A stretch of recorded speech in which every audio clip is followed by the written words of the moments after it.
esto de los decretos de Trump, ¿no? Ha firmado un poco de papeles, algunos muy polémicos, y que podrían tener repercusiones, que podrían ser ilegales, que podrían tener oposición. Háblame un poco primero de eso. ¿Cómo está la respuesta de la gente que se opone a Trump en Estados Unidos? ¿Cómo es la situación en este momento del presidente? Bienvenido, Oscar León, de The Grey Zone y también de Furia Popular en YouTube, mi querido compadrito. Saludos a todos, saludos a Stefan Bustamante, a Steffi, saludos a mi brother Eddie Góngora, que está de cumpleaños hoy día. Es un asiduo escucha de tu programa. Y bueno, pues estamos en ese momento de la historia, ¿no? Todo es cíclico, ¿no? Si te pones a pensar lo de la pandemia, todos son cíclicos, ¿no? Y ahora estamos en un momento cíclico nuevamente. En 1928 hubo, como ahora, presidente, jueces, Congreso. O sea, básicamente los republicanos tienen el poder en todas las instancias. Eso fue similar a lo que pasa ahora, fue en el 1928. Y no sé si se acuerdan lo que pasó en el 29. Entonces, hay eso primero, ¿no? Hay ese como... ominous es en inglés la palabra, en español sería como... atemorizante, ¿no? Ominioso.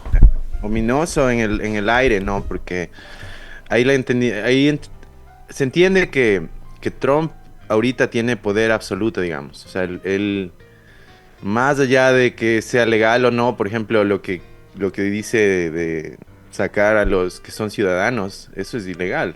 Claro. Incluso deportar a gente así nomás, o sea, porque verás, para deportar ahora entiendo que se han pasado reglamentos y cosas que permiten saltar ciertas cortes y ciertos procedimientos. Eso es ilegal también, porque si hay un procedimiento, pues es el procedimiento, ¿no? Así le guste o no le guste a quien sea, ¿no? Pero entonces ahí ese entendimiento de que él ahorita tiene ese poder más allá de la ley. O sea, por encima de la ley, si me recuerda a Ecuador, ¿no? Sí, estaba pensando exactamente lo mismo. A ver, vamos uno por uno. Hay el derecho a la ciudadanía por nacimiento. Eso dice aquí un reportaje que estaba leyendo, que eso está garantizado en la 14ª enmienda, 14th Amendment. Dice que está garantizado y que eso un juez se lo baja en 2 patadas. A quitarle el derecho a los nacidos en Estados Unidos a la ciudadanía. Claro, o sea, mira, es que lo que pasa es que en cuanto a ese punto, o sea, mira, Estados Unidos está formado en la base de la idea de la inmigración. O sea, ese es el concepto aquí. Entonces, lo que está pasando acá es que frente a nuestros ojos se está rompiendo ese concepto. O sea, ningún lado ahí constitucionalmente dijo que ahora ya no se puede inmigrar. De hecho, o sea, eso es... cuando uno rompe una ley migratoria es una cosa administrativa. ¿Ok? Se hizo ilegal en el anterior periodo de Trump. Pasaron una ley que decía que es ilegal contrabandearte a ti mismo. Ese es el cargo que hace que sea criminal el asunto. Por eso llegan en los aviones con las esposas, ¿no?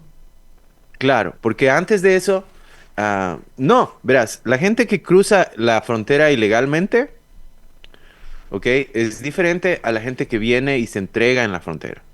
La gente ese es el nuevo técnico. Antes cruzaban la frontera ilegalmente, pero luego se cambió eso cuando empezaron no sé si se acuerdan que hubo una época que hubo un montón de niños que llegaban a la frontera. Uh-huh.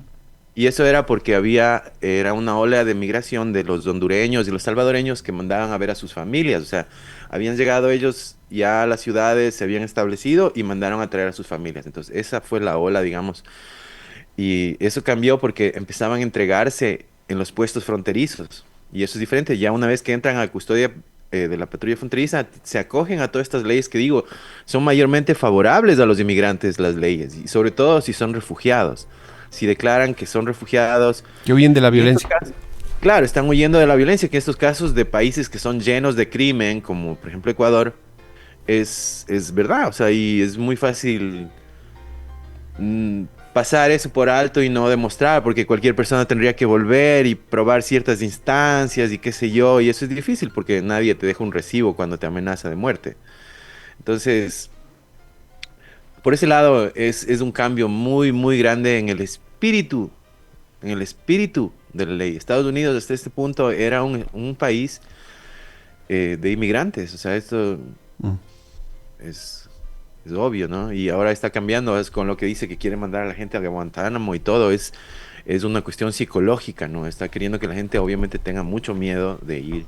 Oye, ¿cómo sientes tú que le está yendo? No sé si conozcas casos cercanos, me imagino que posiblemente sí, de ecuatorianos que están siendo deportados y algunos incluso que están regresando por miedo. Yo conozco también ecuatorianos que han decidido volver porque dicen, yo no me voy a exponer a que me maltraten, me humillen, yo ya he estado aquí un tiempo, me regreso nomás. Entonces hay algunos que se están regresando voluntariamente, otros que están siendo deportados, etcétera. Pero hay casos, y este es un tema que me parece increíble, ¿no? El ecuatoriano es expulsado del Ecuador por falta de oportunidades, condiciones, seguridad, trabajo, etcétera. Llega a Estados Unidos, no tiene la documentación en regla, pasa escondido, precarizado y además endeudado. Porque muchas veces llegan con los coyotes y claro, los coyoteros estos, pues cobran un montón de dinero y a veces ni siquiera te garantizan que vas a llegar con vida, pero bueno. Y a esa deuda, súmale el hecho de que te regresas a tu país deportado y eres más pobre de lo que eras cuando te fuiste. Porque ahora debes $14,000 posiblemente a un cartel mexicano o a quién sabe quién que te los va a cobrar seguro. Entonces, te vas buscando mejores días y regresas empobrecido, si cabe el término. Es un drama interminable. Imagínate qué hubiera pasado si toda la gente, o sea, es fácil no decirlo, pero imagínate si se invertía eso en el Ecuador. Eso mismo, o sea, en pequeños negocios, porque cuando un país necesita el tejido social, ¿no es cierto? Y en ese tejido social, el tejido económico, que es lo que de verdad da trabajo. O sea, una empresa grande viene y da, si es grande, unos 500 puestos de trabajo a lo sumo, ¿no? No es mucho, pero la verdadera cantidad de empleos se generan en la economía alrededor de las cosas. Y en muchos casos, en los países donde hay mejor situación económica, hay situaciones de países que tienen su economía, en sus sistemas económicos funcionando dentro, ¿me entiendes? Internos, digamos. Y eso es porque hay cierto tipo de producción. Entonces, producción industrial, hay países que tienen producción de comida, que le dan valor agregado a esto, valor agregado al otro. Entonces, eso poco a poco va creando una economía.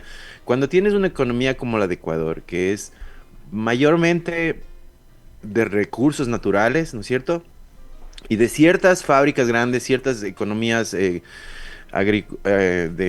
haciendas grandes, y no hay trabajo. Entonces, todas esas, no hay, esos comercios pequeños están ausentes, ¿me entiendes? Acá, y esos son los puestos de trabajo que se hubieran creado con esos $15,000 que hubiera invertido un señor y todo, ¿no? Pero estos puestos de trabajo chiquitos y toda esta economía chiquita está muriendo y desapareciendo desde la pandemia, ¿no? Pero en Ecuador se sigue dando eso. Entonces, va a llegar un punto donde no va a haber esa economía pequeña, digamos, no es economía intermedia, sino solo va a haber ese montón de haciendas grandes, esa explotación de recursos naturales y de ahí un montón de gente pobre, sin trabajo y sin recursos. Yo no sé a quién le conviene eso, porque si los clientes no tienen dinero, no pueden comprar nada. Hay otra paradoja increíble que quiero que la comentes. El presidente Noboa va a la posesión de Trump y aplaude cuando Trump habla de las deportaciones. Y Daniel Noboa no se da cuenta, o tal vez ya vivimos en una película de esas tipo Black Mirror, no sé, pero Daniel Noboa no se da cuenta que está aplaudiendo la deportación de ecuatorianos que se fueron durante su mandato, que se fueron gracias a su falta de política pública, a su falta de gestión, que se fueron gracias a la situación económica que se vive en el país. Hoy le escuchaba a Marco Flores, un economista, decir que estamos con índices los peores desde el 99. Imagínate, índices económicos los peores desde el 99. No hay condiciones de vida. El ecuatoriano huye del Ecuador, huye del neoliberalismo, huye del lazo de Noboa, y Noboa aplaude que esos ecuatorianos sean deportados al país del que él les obligó a huir. Es una locura lo que estoy diciendo, no sé si tiene algún sentido. Es que en este punto hay, o tú crees que el pobre es pobre porque quiere, o entiendes que el pobre es consecuencia de un sistema, ¿no? Entonces, yo creo que si tú entiendes que el pobre es consecuencia de un sistema, tendrías la suficiente entendimiento de entender que si eres Daniel Noboa, tú eres de ese sistema, ¿no? Entonces, yo pienso que no, yo pienso que él más bien cree que el pobre es pobre porque quiere, entonces le desprecia un poco, es como que estos no supieran qué hacer con su vida, ahora arréglensela. Ahora hay también pensar qué lado tiene él aquí, porque no olvidemos, siempre lo digo, él es de Miami, o sea, es una persona de la élite de Miami. No sé si él se ve a sí mismo como un ecuatoriano, o la gente que vive en Miami en departamentos y todo se ven como ecuatorianos, se ven como medio ecuatorianos tal vez, o medio gringos capaz, ¿no? Entonces él nació allá, él vive en ese mundo. Cuando tiene vacaciones, ¿qué hace? Se vuelve a Miami y ve todo desde ahí arriba para abajo, ¿no? No olvidemos que lo que decíamos siempre una y otra vez, ¿no? Los lobbies de Miami son los que hacen que weaponize, o sea, le hacen como un arma al gobierno norteamericano para alcanzar sus propios fines políticos, ¿no? Vemos el caso de Venezuela, de Ecuador, Siria y otros. Verás que a esta altura no tengo una explicación de por qué estos vuelos de ecuatorianos, llenos de ecuatorianos que están aterrizando aquí con estos compatriotas deportados, son tan escandalosos. Eso quiero que me ayudes a entender, porque en la administración Biden no es que no venían vuelos con ecuatorianos deportados, también venían, pero ahora con Trump empiezan a llegar y es como si fuera más impactante, es como que fueran aviones más grandes prácticamente o algo así. Pero eso no entiendo. ¿Por qué la espectacularidad de las deportaciones de Trump versus quizás un poco más de discreción en las de otras administraciones como los 3 periodos de Obama? Hasta ahora a Obama se le dice el deporter in chief. Bueno, ahora ya va a perder el título seguro, pero piensen eso, o sea, Obama fue el que más había deportado gente.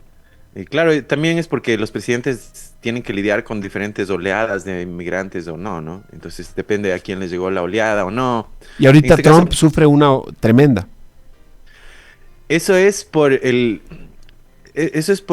el cambio de este deseo de cambiar de régimen que acabo de mencionar del lobby en Miami, ha causado todo y directamente en el caso de Venezuela, por ejemplo, porque dieron esas facilidades migratorias acá, como lo hicieron en su tiempo con Cuba y con Nicaragua, porque están queriendo hacer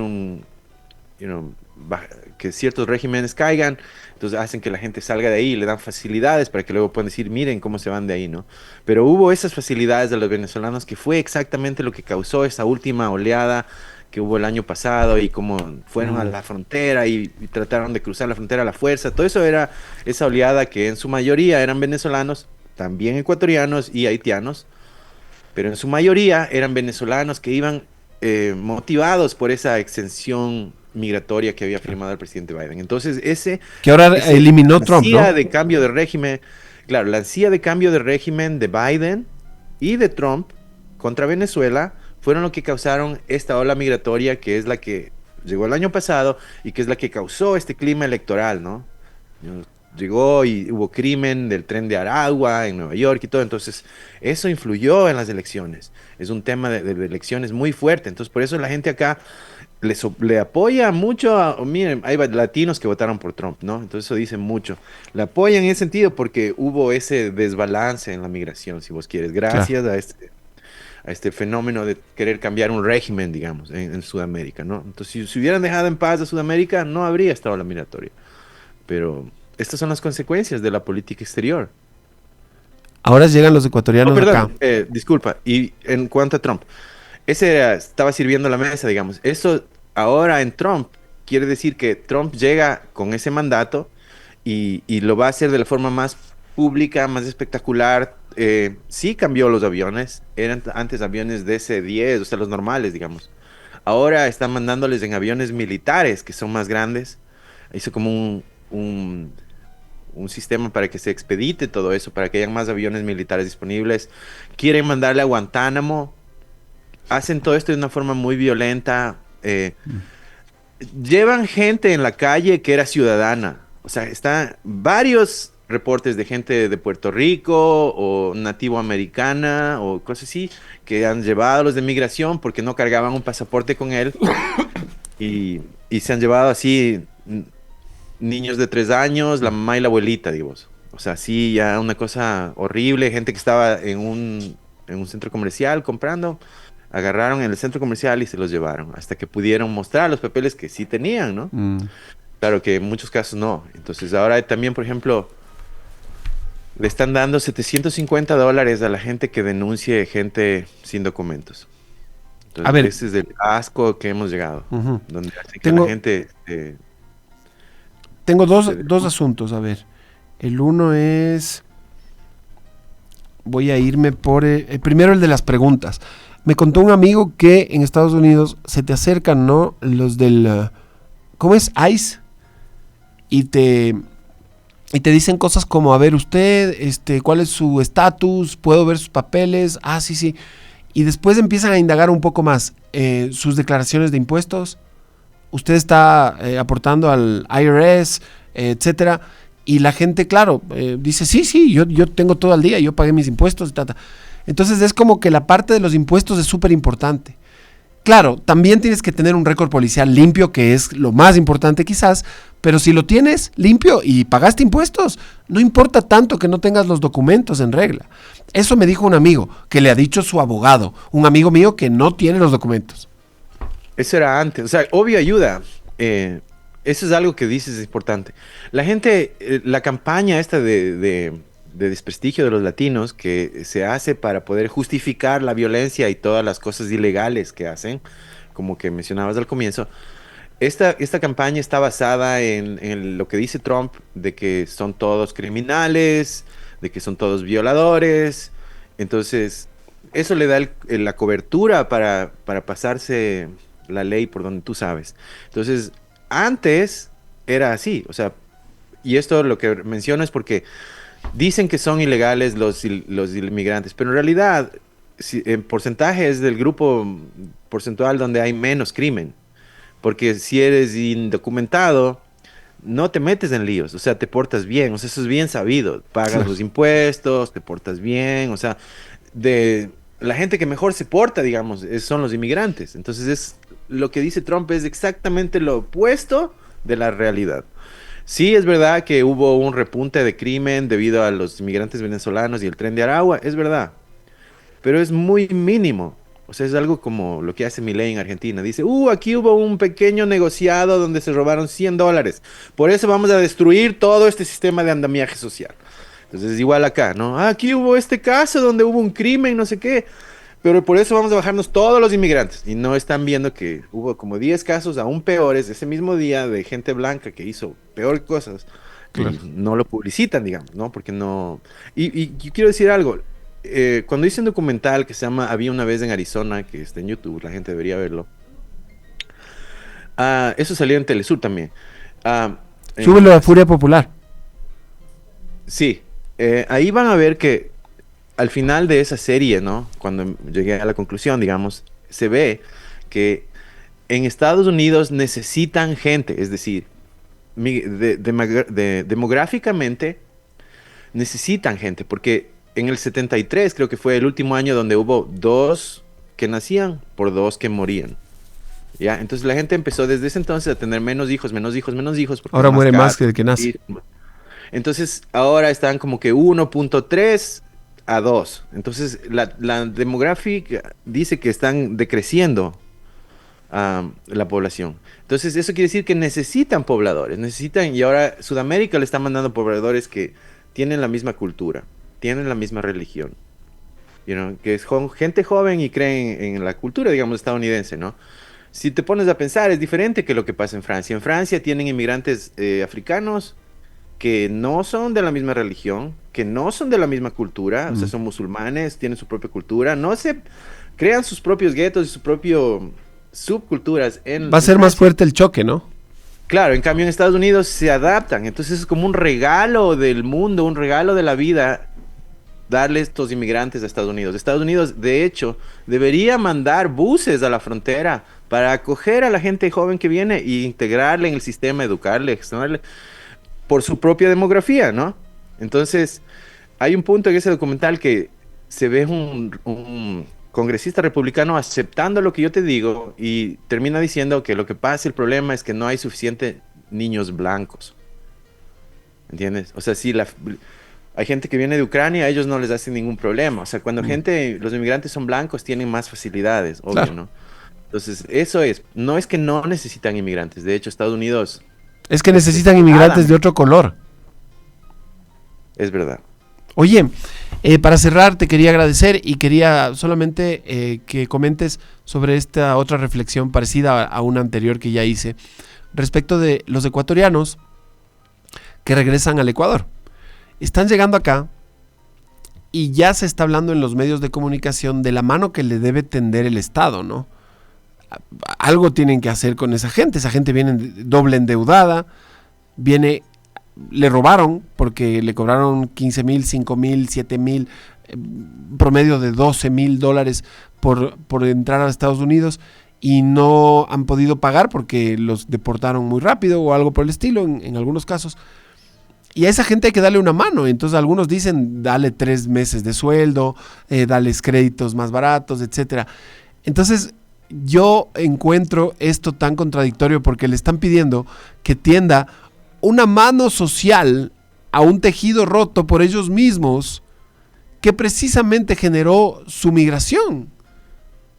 Entonces, ¿qué podemos esperar de un gobierno que expulsó a 100,000 ecuatorianos al año en este último periodo presidencial? ¿Qué haga con los ecuatorianos que se regresan por las deportaciones de Trump? ¿Me explico? Es tan contradictorio que es difícil de entender. Es tan simple y tan obvio. Pero el Ecuador, en mi opinión, lo que necesita ahorita es un plan Marshall, como el que hubo en Europa después de la Segunda Guerra Mundial. Un plan extraordinario de reconstrucción y de reinversión social. Si no, no sé si se dan cuenta, pero me parece que es obvio que el Ecuador está yendo en el camino de Somalia o de un estado fallido, literalmente, donde poco a poco va parando las cosas hasta que ya no hay. O sea, estamos en un estado ahorita donde ya hay muchas cosas que han parado y por eso es que la gente se va también, ¿no? Porque no hay seguridad en áreas, no hay policía, no hay justicia, en otros ya no había ni luz. Entonces, esas son ausencias del Estado. Si hubiese un plan de inversión, de trabajo, como pasó acá en Estados Unidos después de la Segunda Guerra Mundial, se hicieron planes gigantescos de construcción de carreteras, de construcción de un montón de cosas y de reparación y mantenimiento de cosas, donde intencionalmente se le daba trabajo a la gente local. Eso es algo que el gobierno gastó mucho dinero y perdió dinero, pero ese dinero que supuestamente perdió, se ganó en el sentido de que eso fue riqueza que se transmitió a la sociedad y que luego empezó a circular, porque los trabajadores de esos proyectos compraban en las tiendas, generaban empleo. Entonces, ese es un círculo vicioso que habría que generar de inversión en el Ecuador, definir qué es lo que se quiere y invertir en eso para poder generar cosas, porque si seguimos en el mismo tren de saqueo, o sea, miren, hay dos proyectos ahorita en política, independientemente de quién sea que el piloto de cada proyecto. Pero un proyecto es un proyecto de nacionalismo, de inversión social, de cuidar la casa. Ese es un proyecto. Si se equivocaron o no, si es que son unos ladrones o no, si es que son unos chéveres o no, esa es otra conversación. El punto es el proyecto. El otro proyecto es un proyecto que entregas los recursos naturales a las corporaciones extranjeras, a los bancos internacionales, a la élite de los ricos internacionales, que eso no está mal, o sea, es capitalismo, ¿entiendes? Pero el problema es que eso se tiene que hacer en condiciones que son favorables al Estado, ¿me entiendes? No puedes entregar los recursos naturales de tu país solo porque eres un chévere. Ese es un proyecto de saqueo de los recursos naturales. Entonces tenemos el contraste. Por un lado, un proyecto de saqueo y de ocupación de los recursos naturales. Y por el otro lado, tenemos un proyecto de inversión social y nacionalismo. ¿Qué vas a escoger? ¿Tu país o las corporaciones internacionales? Esa es la verdadera elección que tiene la gente en las próximas elecciones. Si es que no hay inversión en el Ecuador, si es que no hay inversión social en el Ecuador, va a pararse, se va a colapsar el país en algún punto, o ya ha venido colapsando, pero aún más. Tiene que haber una medida de inversión social. Tiene que obviamente haber fiscalización en esa inversión y todo eso, porque un traidor de izquierda es peor que un traidor de derecha, porque el traidor de izquierda está traicionando a los trabajadores que no tienen recursos. Que es básicamente la idea, ¿no? Los trabajadores y el capital, el nacionalismo y las corporaciones. Entonces, como vos dices, la gente que fue echada de este país regresa ahora sin perspectivas, endeudada, con perspectivas de tragedia, porque le van a ir a cobrar ese dinero. ¿Y qué van a hacer? Y aquí no hay trabajo. No es como acá en Estados Unidos que... Perdón que te interrumpa. Oye, ya en un principio ellos se fueron de aquí porque no había oportunidades, porque sus negocios empezaron a quebrar, porque no había luz, porque no había sino extorsiones, vacunas, porque tuvieron que cerrar la Lanfor. Y ahora les hacen regresar con deuda. Claro, es lo que quería explicar hace un rato. O sea, si no hay oportunidades de crecimiento o de establecer una industria de mediano tamaño, las pequeñas y medianas industrias que se establezcan y creen un comercio, toda esa gente que viviría de esa industria, que dependería de esa industria, se empieza a canibalizar. O sea, cuando yo digo que se va a hacer Somalia, es en serio. O sea, tienen que pensar Mad Max. Hay un punto donde el Estado deja de funcionar y en ese punto es anarquía y se come el uno al otro. Entonces... puede ser que esté pasando eso a un menor grado, donde el Estado funciona hasta un poquito más o menos, pero también hasta un punto se comen el uno al otro, ¿me entiendes? Y ese es el crimen, ¿no? Esas son las vacunas, las extorsiones, toda esa gente. Que si hubiese trabajo, si hubiese empleos, perspectivas, porque eso es otra cosa. Yo le explico a mi hijo y a mi esposa a veces, cuando yo estoy hablando acá, le digo, mira, cuando yo viví en Ecuador, era otra vida, porque especialmente aquí, yo nunca tuve la perspectiva o la expectativa de lograr hacer rico, dinero, o lograr ninguna parte, ¿me entiendes? Yo en Ecuador ni siquiera tenía la perspectiva de crecimiento así, ¿me entiendes? Cuando llegas acá a Estados Unidos y te pones a trabajar, es como dices, oh, tal vez me puedo comprar una casa, tal vez puedo hacerme un negocio, tal vez.